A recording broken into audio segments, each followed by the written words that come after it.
Good evening, everyone. Welcome to Vintage Motocross Q&A. I'm your host, Joe Abadi. One of the biggest stories in motocross right now, or vintage motocross especially, is of course the opening of the International Motocross Museum. This museum will be put together by Terry Good, along with several other big names in the industry that I understand will be there or will be associated with the museum itself. I've heard names such as Torsten Hollmann, Dave Arnold, and recently, as we've all read, Terry has purchased the collection that belonged to Roger DeCoster. This includes not only some of his World Championship bikes, his trophies, memorabilia, parts, things that have been around since probably the late 60s. So we're all counting the days and wondering when this museum is going to open. I know I want to be there for the opening weekend. I bet anyone that's listening to this is going to want to be there too. The selection of bikes that he has amassed over the years is second to none. While there are some major collections in the motocross world, such as Tom White and other very popular collections, such as at the Barber Museum, nothing will compare to what Terry has to offer. The works bikes, the history, and just the overall display. I would put this on par with the Baseball Hall of Fame, the Rock and Roll Hall of Fame.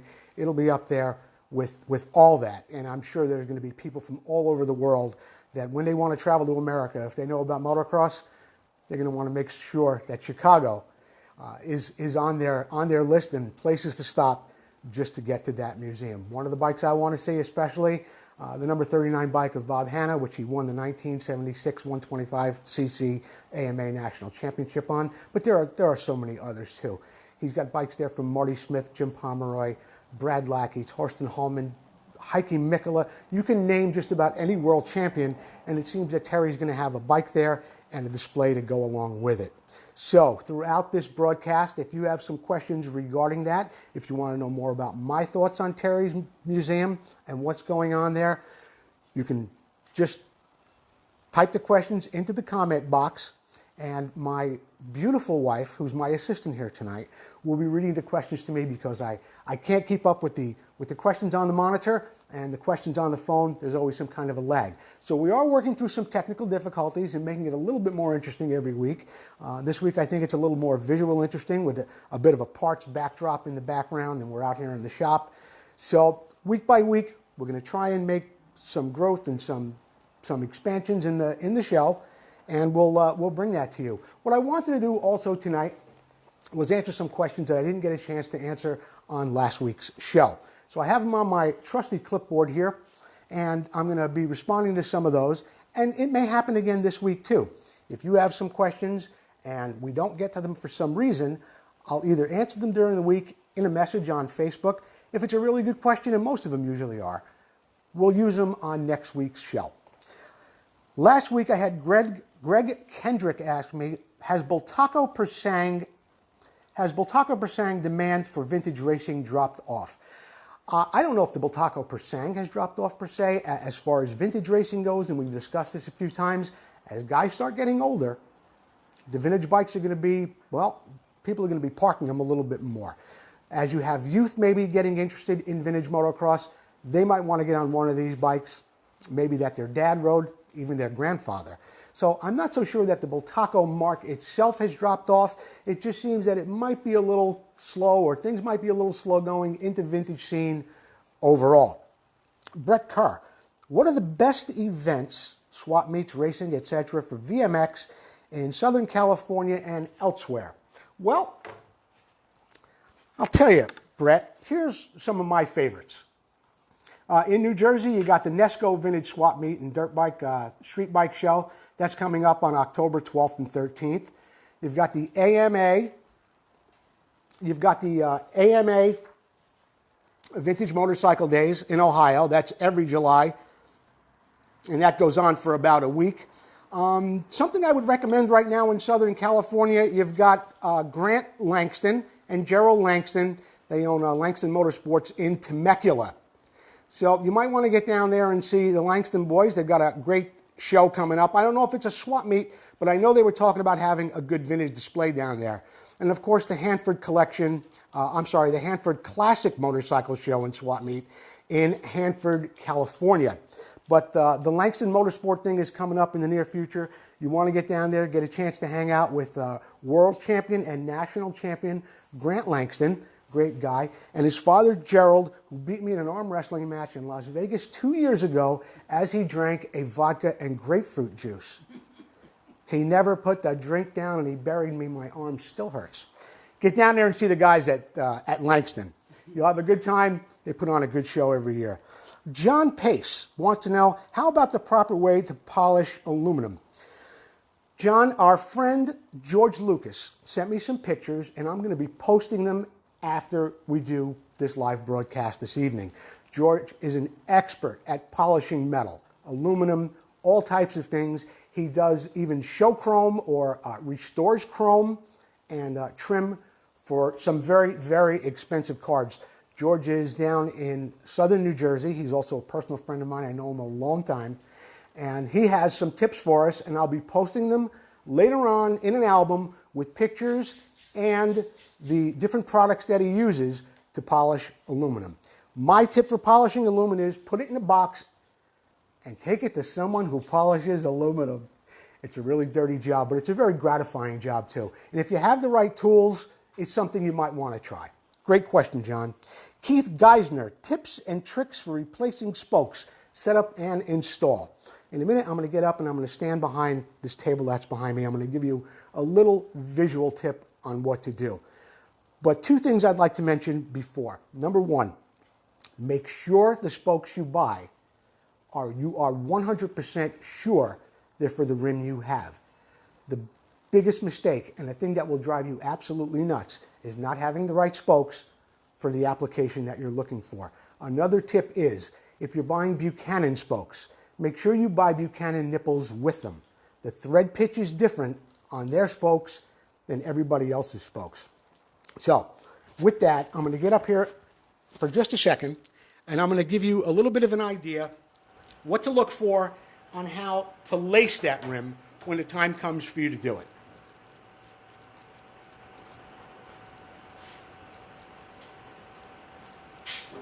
I'm going to speak a little louder because I don't have my mic on right now, but you should be able to hear it. When you take your rim apart, or when you get your new spokes, you're going to get spokes that are inner and outer. They're going to have different bends. One's going to have a much tighter bend, one's going to have a little bit of a looser bend. You're going to know that the inner, one is an inner and one is an outer. When I put one of those spokes in here right now, you're going to get an idea of what it should look like when you go to do it, if it's right or if it's wrong. You can see right here, this would be wrong because it's going to the outer portion of the rim. So you'd want to place this through here, place it through the hole, make sure it goes through. This is why I hate to work with props. But anyway, once you get it through, you'll see how it now goes more toward the center of the hub. Okay? This is known as an outer spoke. It's going to go over the outside of the hub. And the bend in it, the sharp bend, causes it to go more toward the center of the wheel. This one you're going to want to go in, of course, through the outside. And as you can see with that one, it goes toward the center of the hub, and you'll be able to catch your holes in your rim when you do this. Now, these are not ideal applications for me to show you how to lace or true a rim right here. There are plenty of videos on YouTube that you can check out, and you'll get a much better idea of what it kind of looks like when you actually get one together. What you want to do also is put it in put the spokes in every other hole in the hub. Okay? Then you're going to twist it, and you'll see where it lines up in the rim. You want to do the ones that go in first. The outer ones, you put over the outside, they're more difficult, or they're easier rather, to get over the outside of the hub. You don't want to get all caught up putting spokes this way into your rim when you already have spokes that are going in this direction. Okay, so you want to make sure you do the outer ones first. I don't know how that went. There was a lot of talking and a lot of explanation about how to do something that takes really a lot more time than I've just explained it to you. But the most important thing to do when you're doing this is make sure you have the right spokes to begin with. Of course, there's a cross 4 pattern, which means you're going to put the thing in one hole, skip 3 holes, go into the 4th one. It's a little more involved. But I hope that's giving you a little bit of an idea on how to handle putting spokes into a hub and the start of at least lacing up a rim.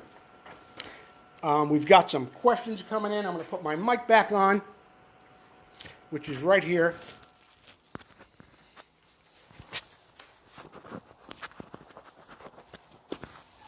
All right. I've got some of the people that are watching here. Oh, Nikki Mimikos, Mark Hildebrand, Don Slawinski, thank you all for watching. Wes Seeley, Lloyd Sabaris, Jack Henry Lee, Mark Hector, Bill Dunbar. Thank you all for joining us tonight.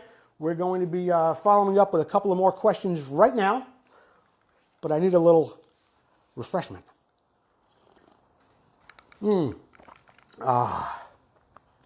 Next question comes from Joe Mayo. Joe, I love the show. Very informative, very insightful. What 90s bikes do you feel are worth investing in right now? It's always kind of the same old question of people asking, I'm going to get involved in vintage racing. What kind of bike should I buy? If there are bikes from the 90s that meant something to you, that you liked when you were growing up, that's the bike to get. Right now, I think 90s bikes are a bargain. Anything two-stroke from the 90s, you can buy them relatively inexpensively. You might find one restored, you might find one perfect that may be going for a lot of money. But right now, I think the best bike to buy is the one that meant something to you when you were a kid. A page on Facebook I would recommend you go look at is Ryan Lester. Ryan Lester. Ryan is a friend of mine from Northern California. He's restored some really, really nice bikes from the 80s and the 90s. Always has them on display at the Legends and Heroes store. Does a great job with them. So that's the answer to my question. Joe Mayo. Whatever bike you really liked back then, that's the one you should buy now. And also, you know what really makes it good is so many people are really are reproducing a lot of things for those bikes yet too. It's easier to get graphics now. There are people that are doing amazing jobs on polishing plastic. People like Phil Cox. And there are a few more out there too. So as the restoration techniques have progressed, there are ways to get those bikes that were kind of tired, getting that original equipment back in shape again, having them make them look real nice. Randy Rudy Butler, using the proper sheen on blacks, motors, frames, pipes, paint versus powder coating, ceramic coating. When it comes to restorations and even race bikes, I would stay away from ceramic coatings. Just doesn't look period correct. It might be cool to have, but it's just not my thing. When it comes to paint or powder coating, for authenticity, in a restoration, you're going to want to paint it. The most important thing to be sure of is that you get the frame and the painted parts sandblasted. You want to get all the old paint off, see if there's any damage there, any welding that you might have to do, and address that as soon as possible, or certainly before you paint it. There's always this big debate between paint and powder coat. I've heard a lot of people say, well, powder coating isn't a good idea because if the frame cracks or it starts to separate from the metal, water gets behind the powder coating and it could cause a rust problem. I've had some powder coated bikes. I've had friends that have had them that have raced over the years. I've never really experienced that, but it's one of those things you might want to weigh out. As far as motors and frames go, well, the frames, I prefer when you paint them to use like a single stage, like an enamel. Don't use a two-stage paint because you're going to, well, I mean, you could use a two-stage paint and do a clear coat over it, but they look too shiny on a restoration. For a race bike, it would be fine. Your engines and your pipes, look for a product called VHT chassis and roll bar paint. It's really, really good stuff, and it's a very, very, very close match to what OEM specs were over 40 years ago. So look for a product like that. In a pinch, if you wanted to just dress up your bike quick before a race and it's just looking tired, you can use Rust-Oleum satin black. It's got a nice low sheen to it. It looks real nice. The important part of having paint look good is the preparation. It's about patience and preparation. Good prime, and then you paint it. It's all about the prep, really. You can use the best paint in the world. If you don't do a good job preparing it, if you don't do a good job taking out nicks and sanding off or sanding out some scratches, you're not going to have a nice job no matter how good of a paint that you buy. Adrian Mulker. Properly setting up a twin leading shoe drum brakes for maximum stopping power. I've always struggled with this on my CRs. Adrian, I did a little research today, and I went through a few websites. The one that I found that I thought was the best, okay, was Motorcycle. Motorcycle.com.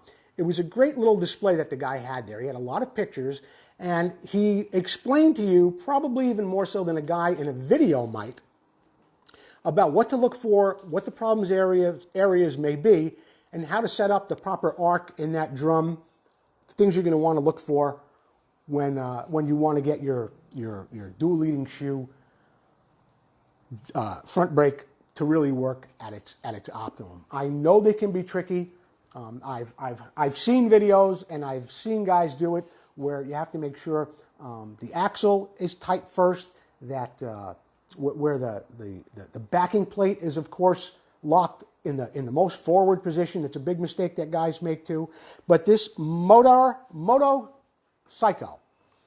I thought, was about the most interesting and informative site that I saw today while I looked for an answer for your question. Mike Blank, I'm building a 1973 Suzuki TM250 as an RH replica with an RH airbox, RM seat cover, shoulderless rims, translucent fenders. Could this be close in value to a stock restoration, or am I devaluing the bike? I don't think you're devaluing the bike, providing you do a quality job. Now, I don't know if you have, when you mention the translucent fenders, I think you can get those from DC Plastic or some other supplier. But you also mentioned here that you have an RH airbox. A very cool item to have, an RH airbox. Of course, we remember the bike that Joël Robert rode, the 1973-74 season. And to replicate a bike like that would really be good. It's in the quality of the restoration. And to say it's a replica, well, you want to make it look as authentic as possible. Do I think it will surpass the value of a stock TM? Yeah, I think it will. In fact, if you Google JP Morgan, brilliant machinist from Northern California. JP built an RH replica a few years back, and he did a fabulous, fabulous job. He's a very, very talented machinist. When you look at that bike, you'll probably be inspired to do some of the things that he did, and the value of that bike, I think, will be there in time to come, providing you do a quality job. Mike Blank. Oh, no, that's Mike Blank. That was his question, the RH Suzuki question. Brian Ivey asked a great question last week. I thought it was really good. Do you feel the Hodaka brand is underrated? Prices seem to still be real reasonable. I don't think the bike is underrated at all. I just think, much like many of your other marks in the industry, in the hobby, whether it's an OSA, a Husqvarna, a Mako, whatever it might be, you have that niche market. Hodaka guys, you know, the Hodaka guys to me always seem to be what I call the world's oldest teenagers. Everybody got this bike when they were like 10, 11, 12 years old. It was their first introduction to off-road, to trail riding, a little bit to motocross. And that group of guys is absolutely, you know, they're so hardcore and so die-hard in the industry. But no, I don't think those bikes are underpriced or undervalued or overlooked at all. You know, you've got Two Brothers Racing that put together some of those race bikes for a few years now. I think they are now in charge of strictly Hodaka, that was sold to them by a good friend of mine, a great guy, Paul Stannard. So I think the mark is as strong as it's ever been. Again, as the guys are getting older, things just slow down a little bit.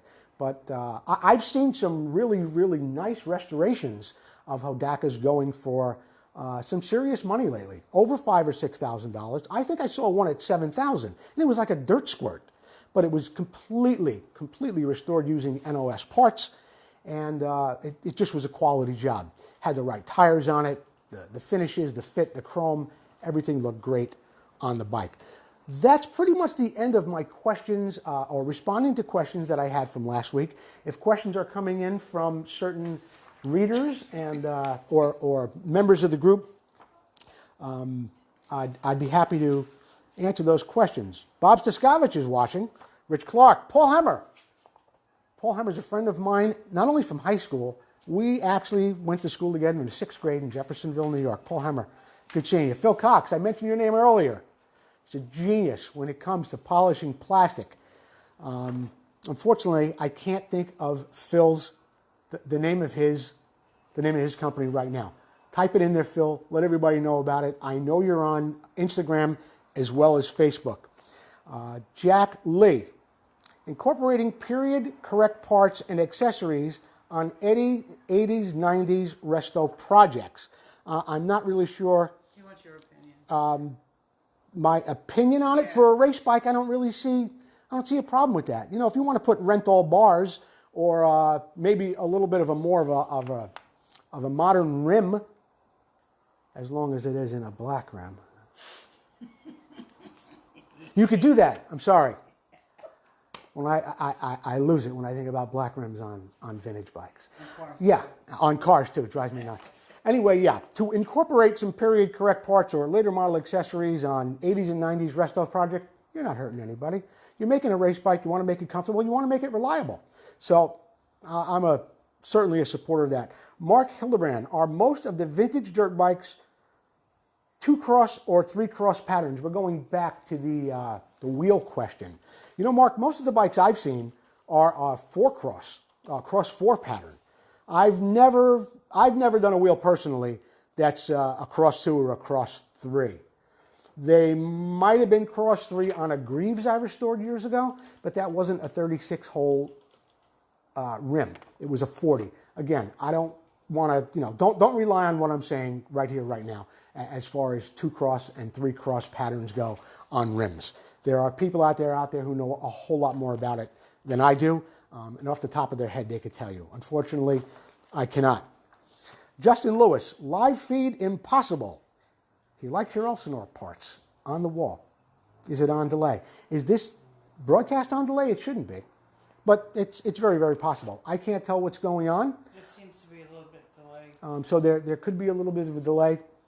He's saying, Justin Lewis is saying, live feed is impossible. He'll watch it later, but he likes your collection of Elsinore parts on the wall. That collection of Elsinore parts on the wall belongs to 3 Elsinores that I'm restoring that are long overdue. We're going to get all to that, and we'll catch up with those projects, but that's what that's all about. And pegboard, to me, is a savior. That, to me, is the most wonderful thing in the world, is the day I discovered putting pegboard up in my shop. You know exactly where everything is. For a while, I didn't even have a toolbox. I hung pegboard every place I could possibly hang it, had all my tools out there, had all the parts, you knew exactly where everything was, and when something was finished, it was nice, it hung on the wall, and when something wasn't finished, you saw it right away, you didn't forget about it, and you were able to take it in and get it to the plater, get it into polish, paint, sanding, whatever may have needed to be done with that part. It's nice because it's always out there in front of you. I'm ready to take more questions. If you have more things to talk about, more questions to ask me about the Terry. Mark Hildebrand wants a tour of your shop.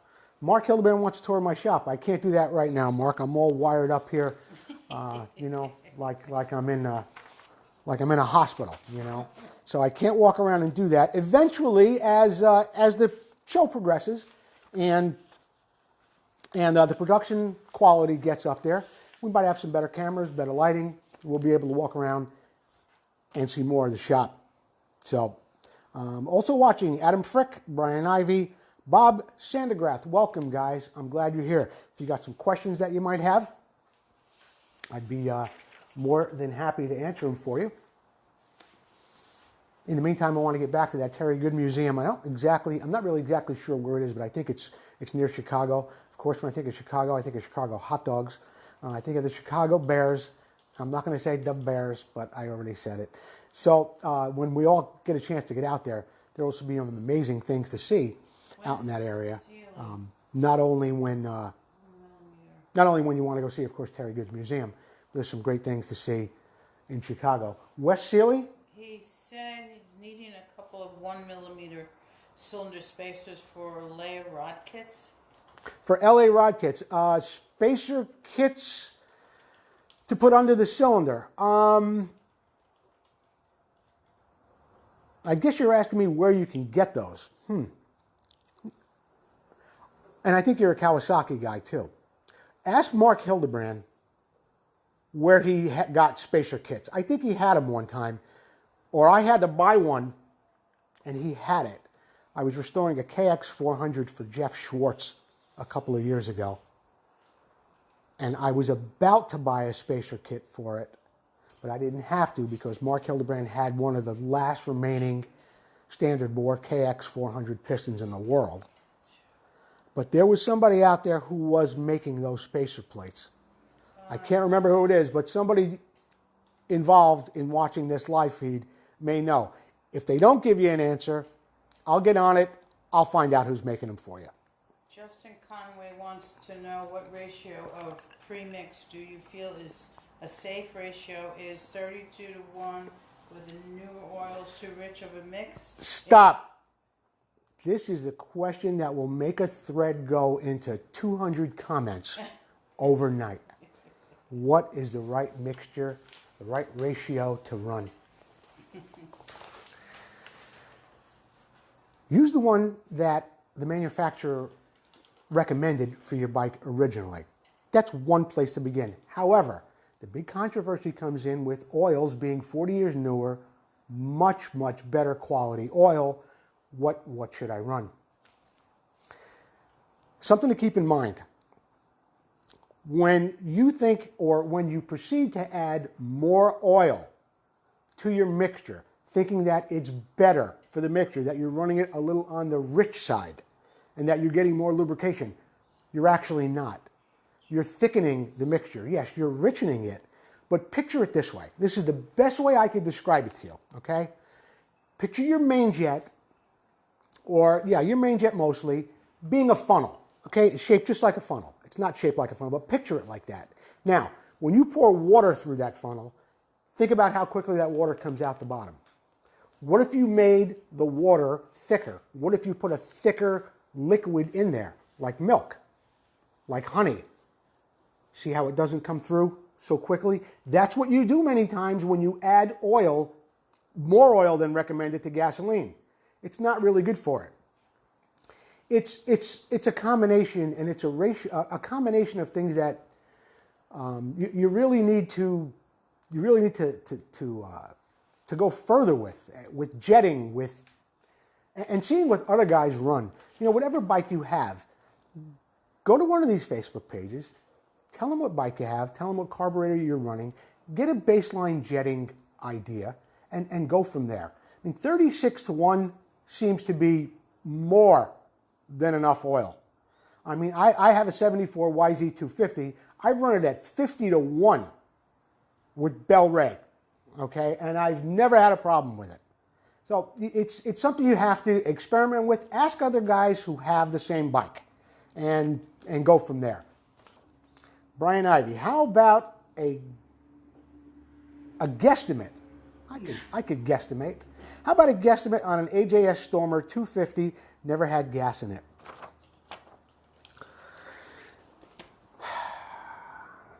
As far as the price goes on that bike, I'm seeing 250 Stormers for some reason, nice clean race bikes, bring in $2,500, $2,800, somewhere in that area. For a bike that is unrestored, never had gas in it, I would have to double it from a fair market value of a nice used race bike. I happen to like AJS's. It was one of the first bikes I'd ever ridden as a kid. They're not real popular with the right side shift, and it's 4 down, it's not even 4 up, and it shifts on the right. But I happen to like AJS's, and a lot of people overlook them, and I think they were a little technologically advanced for a bike in 70, 71, 72. I don't think there was a bike with a leading link fork, but an AJS had one. AJS shocks are even forward mounted in the back, and that was a couple of years before Mako did it. They also have those really cool concentric chain adjusters at the pivot point of the swing arm. I think that's another really interesting thing about them. As far as the value goes, for an unrestored original in the crate, you know, a collector for a 250, I don't think a collector would have a problem reaching for $5,000 or $6,000 for that bike. If it were the 370, I would add another $2,000 to that, easy. There aren't that many 370s left. There weren't that many imported to begin with. There were a lot of 250s. I can even remember 7, 8, 9 years ago seeing a lot of 250s floating around in the crate. That would be my guesstimate at this point. It's a good question, Brian. Jack Lee, who do you use for re-chroming barrels? I use US Chrome. In Wisconsin, also Millennium. Millennium are excellent. I don't know if they're both in Wisconsin or not. I don't think they are. But US Chrome and Millennium are both fantastic. I've used them both. The thing you want to do, Jack, is make sure you send them the piston that you're going to use and the ring with the cylinder that you want them to replate. The safest and best way to do it. They probably, if you told them you're going back to a standard bore or a stock piston, I'm sure they'd get it on the money. But when I do it, and even though I went, and I've done it a few times with my 74 YZ250, when I go back to that stock bore, I send them the standard, the stock piston with it and the ring, so I'm sure they get it right. So I hope that helps you. Ray Bennett, Steve Tanner, thanks for watching. Mike Connolly, Chromers. I guess you're asking me who does chrome in the area. Down in Hayward on American Avenue is the plater that I prefer, my electroplating services. Right next door to them is a place called High Luster. He's one of the only guys around. And the quality has, I'm going to say this, the quality has improved there from what I heard, not experienced, 5 or 6 years ago. All right? So the quality has improved from what I've heard. They're right in Hayward. I know a couple of guys locally that have had some things chromed from them recently, a set of bars, some rims, and they were very, very happy with them. So I know, Mike, you're up here in the Concord area, not too far from me. I would suggest you try them. High Luster on American Avenue in lovely Hayward, California. Bob Sangrath, recommendations for tires that mimic original tires on a 73, 74 CR250M. I have used on several occasions a tire called V brand, VEE brand. You can buy them online. They're on Facebook. They're actually pretty good tire too. And if you look at them, on some of them, they even come through with the old style ratio on it. In other words, you might see tire today at say 100, 118, 100, 120. On some of the V brand tires, you can still find one that says 418, 321. You got to look around. You could buy them in pairs also, many times. I've seen them on eBay. But you got to make sure that you get the same tread pattern, because they do come in different patterns too. But they have a very, very vintage look to them. And I think you'd be happy with them. I've used them on a few restorations. V brand, VEE. If you can't find them on eBay, Google V brand tire distributors. The prices are very, very reasonable as well. You may find a distributor, but he may not have both of your tires. The last time I used them, I had to shop around a little bit. But it's a very, very close look to a vintage tire between the profile, the spacing on the knob, and things like that. V brand. Good question. Greg Kendrick. You already asked the question last week, Greg. I mean, you know, I'm going to start charging by the question here. I'm only kidding, buddy. Is there any vendor out there selling custom to fit fork springs, 35 millimeter custom length weight, internal fork springs? I don't really know the answer to that. You know, I don't really know the answer to that. I know you have some rebuilders out there, or guys that modify suspension. You know, Race Tech comes to mind, but it sounds to me like you're looking for maybe more of a vintage fork spring, not an upside down fork, a USD fork. So if you are looking for something like that, I'm going to tell you one of the brightest guys I know in the suspension business. His name is Steve Marps, M-A-R-P-E-S. He might even be watching this right now. He's an Olin's distributor. He's an Olin's rebuilder. He's a good guy, knows a lot about suspension. Give Steve a call or drop him a line. See what he says. If I can come up with some things, or after this broadcast is over, if I can think of some things, or I go back and look at the questions, if I could find someone that's right for you, who rebuilds forks or has springs like that, I'll be sure to mention it or type it in on Facebook for you. It's a good question.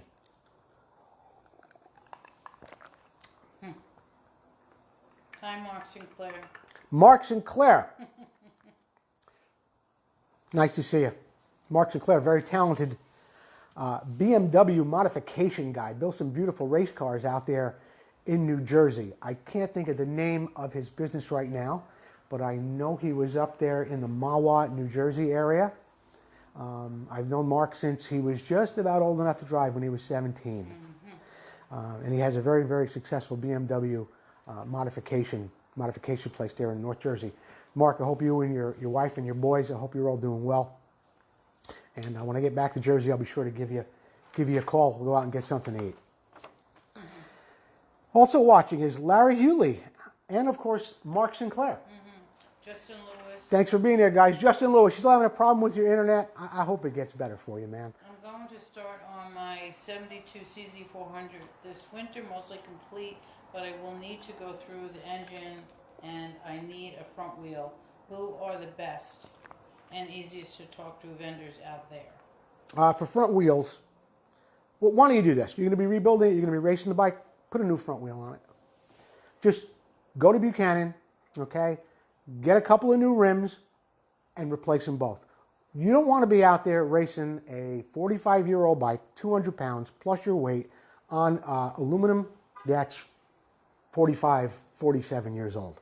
If you were going to restore it and you were just going to use it for static display, I'd say you can find a rim in a lot of places. Get it polished up and replace it, put it back on with some new spokes. But with safety in mind, go for the extra money, buy a new rim. Buy two new rims. Get one for the front, get one for the back. If you don't want to put one in the back and you feel the back is strong, I think the front one definitely should be replaced.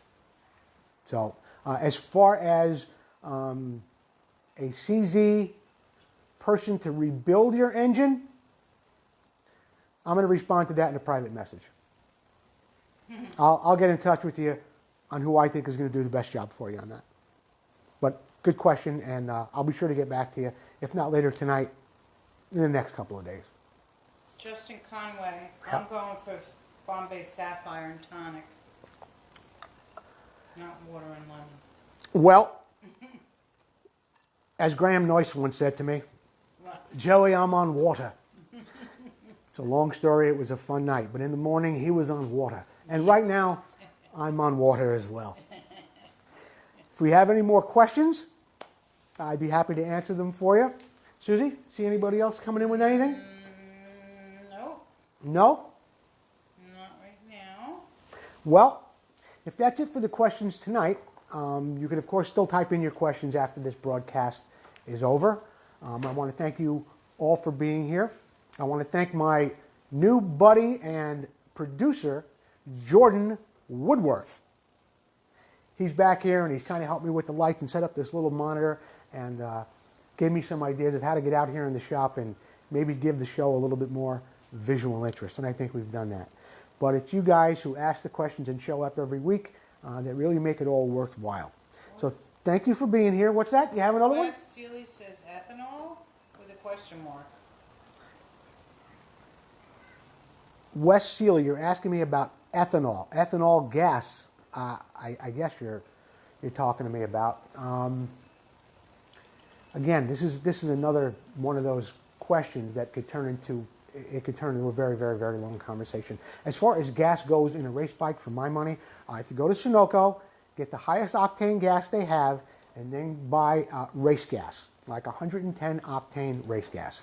So I take a gallon of the highest Sunoco gas I can get, a gallon of 110 VP or race gas, whatever you have in your area, mix them together, put your oil in there at whatever ratio you use, and that's what I think is the best thing to do right now. I'm a little confused on this. Not that I'm confused on the question. I understand the question, but I mean, is there such thing as gas that doesn't have ethanol in it anymore? Can you even get it at the pump? I'm not so sure. So that's what I like to run: half race gas, half pump gas. Jersey in the house. Dan Moss. Who? Dan Moss, Jersey in the house. Dan Moss from Jersey? Yeah. What exit, man? George Lucas, I'm looking for a 78 RM100. You're looking for a night. Is he looking at one, or is he looking He's looking to buy? Oh, for one. Yeah. I have one. I have two RM100s, but I don't think it's a 78. Both of them have metal tanks. So I think they're 76s or 77s. That 100cc class thing is getting kind of popular and has been out here for a few years. Marty Tripes runs that little 100cc Works Revenge series where anything with 100 cc's gets to get in a race. A lot of guys are jumping on that. I personally don't know where to find one, but you know what, George, now that I'm thinking about it, Mark Wonderland out in Long Island. I always tease Mark. I always say, Mark, you were vintage before vintage was cool. And he was, because he used to work for American Jawa out in Riverhead or White Plains. No, it wasn't White Plains. I forget the name of the town. Out in Long Island. Anyway, he used to sell Velarex sidecars. They were imported from Czech. He was a Jawa CZ guy. He's been around vintage forever, and he's got warehouses full of stuff. If anybody knows where an RM100 is, it would be Mark Wonderland. So if you don't have his number, give me a call. Okay, send me a text. I'll get you his phone number. Give Mark a call. He'll probably be able to help you out. Anybody else with any more questions? John DiCarlo, rear shock rebuilder. For what kind of shocks? If you told me that, I could maybe tell you. For Oleans, Steve Marps. He's the guy. For Works Performance, you might want to try Works Performance. Now, their new website or their new logo is spelled WORX. Okay, it's not like the old Works Performance when Gil was alive. May he rest in peace. They've got the family running it now. I think the daughter is involved. So it's under WORX, and I think they're rebuilding them. If it's for Fox shocks, you got Thor Lawson out there on the East Coast. For, as I said, Steve Marps for Oleans, Works for Works, and I don't know what other kind of shocks are actually rebuildable. If I knew what brand you were talking about, I could maybe point you in a little bit of a better direction. But I'm not really sure. Clinton McDonald, Something about a connecting rod spacer plate, I saw something. We've been asked, anyone doing a Conrad kit for KX400 reproductions? Is anyone doing a connecting rod kit? I don't know. I don't know. I know that I saw somewhere, and this might be helpful to somebody even though it wasn't a question, I thought I saw Harry Clem mention a little while back that he was going to be making connecting rod kits, replacement kits for CR125s, which have become real hard to find too. As far as KXs go, I don't know.